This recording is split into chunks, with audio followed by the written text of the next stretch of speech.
Tiniyak ni Department of Transportation Secretary Giovanni Lopez na may mananagot sa mga transport network companies at mga opisyal ng Transportation Department na nagkaroon ng kapabayaan hinggil sa magulong listahan ng mga ride-hailing drivers dahilan para maging pahirapan ang payout ng cash relief assistance.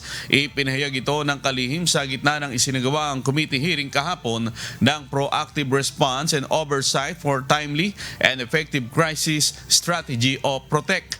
Sa pagdinig, sinabi ni DSWD Secretary Gatchalian na na-overwhelm sila sa dami ng dumagsang TNBS drivers sa mga payout center. Gayong kakaunti lamang ang mga pangalan na nasa hawak nilang listahan. Sinasabing nasa 20,000 hanggang 30,000 lamang ang mga pangalan sa isinumite sa kanilang listahan.